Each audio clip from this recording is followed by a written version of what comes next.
You've probably done this. Open your banking app on a Sunday night. Check the balance. Rent's gone, groceries done, nothing major came up, and you saved maybe $400. Then, out of habit, maybe out of punishment, you open domain or realestate.com.au and you watch a house in a suburb you grew up near sell for $200,000 over reserve. You close the app. You don't say anything. You just go to bed. That feeling, that's what this video is about. Here's a number that should stop you cold.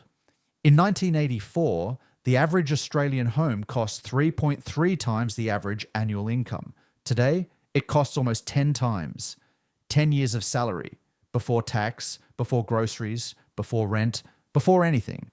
And in Sydney, it's worse. Sydney's median house price is now $1.75 million. That's 13.8 times the median household income. Not a stretch goal, not a big sacrifice, a different category entirely. Here's the part most people miss. The problem isn't just that houses are expensive. The problem is that the gap keeps widening while you're trying to save. Think about this. Someone earning a median Australian income, around $100,000 a year, wants to save a 20% deposit on the national median home. That deposit is roughly $185,000. Saving aggressively, really cutting back, no overseas trips, no renovations, no major emergencies. Takes approximately 11 years. In the early 1990s, that same process took 6 years. But here's where it becomes genuinely devastating. While you're saving for those 11 years, house prices keep rising. For every year of discipline, the deposit you need grows faster than the money you're putting away. You're running toward a finish line that's moving away from you. And this creates a problem most Australians don't fully see until it's too late. The numbers on your savings app go up, but your purchasing power actually goes down. Let's talk about who's actually buying property right now, because here's the part nobody says out loud. Australia's property market has quietly split into two different games. Game one, you save, you sacrifice, you work the system, you buy eventually. Game two, your parents buy you a property. Those are now completely different experiences. Parental support, what people call the bank of mum and dad, now contributes to over 60% of first home purchases in major Australian cities. In 2010, only 3% of under 30s received financial help from parents to buy a home. Today, 60%. The bank of mum and dad is now, unofficially, Australia's 10th largest home lender. Think about that for a second. The property market, the thing we've built our entire identity of success around as a country, is increasingly being entered through a door marked your family's existing wealth. This is where things quietly changed. For generations, home ownership was proof that hard work paid off. Now home ownership is increasingly proof of which family you were born into. A Grattan Institute report put it bluntly, Australia is dividing into those who own a home and those who do not, and between families that have housing wealth to pass on to their children and families that don't. The wealth gap between Australian homeowners and non-homeowners is extraordinary. 1/4 of home-owning households now have a net worth exceeding $1 million. Median net wealth for non-home-owning households, $60,000. That's the difference between the two groups, 1 million versus 60,000, and that gap is being passed down. Now, here's the truth most people don't want to say. Most Australians assume this is a temporary problem. Interest rates drop, supply increases, first home buyer schemes kick in, things get better. But that's not what the data shows. Australia's housing affordability score, measured by home price to income, currently sits at 8.2. A score above 5.1 is classified as severely unaffordable. A score above 9, impossibly unaffordable. Sydney is already at 10.1. We're not in a cycle. We're in a structural shift, and it's been building for 2 decades. Here's where it gets dangerous. The government's response? The first home buyer schemes, the 5% deposit guarantee, sounds like help.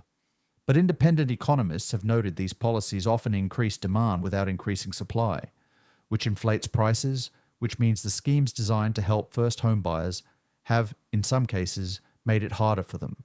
More competition for the same limited number of homes, and the people with parental support, who can still move fast, who can still bid high, win.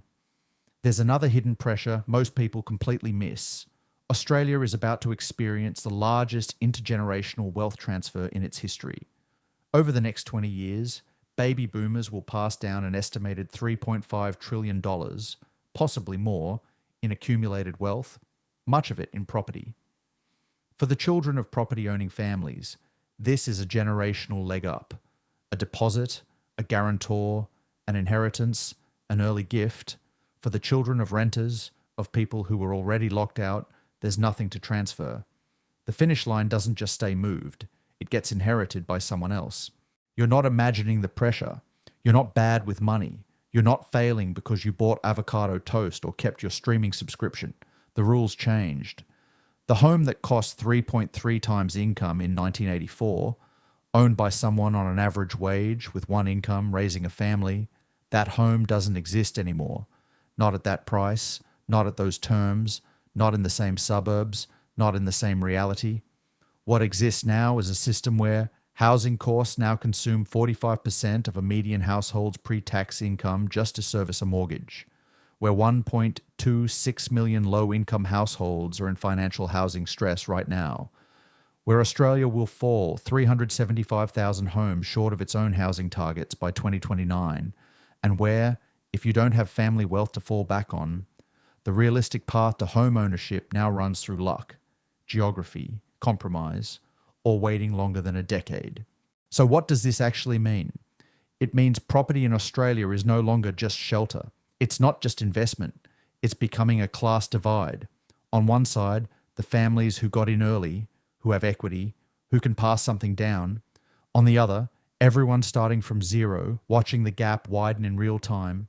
Sunday night, banking app open, rent paid, groceries done, balance barely moved, and somewhere across the city, a house just sold for $200,000 over reserve to someone with help.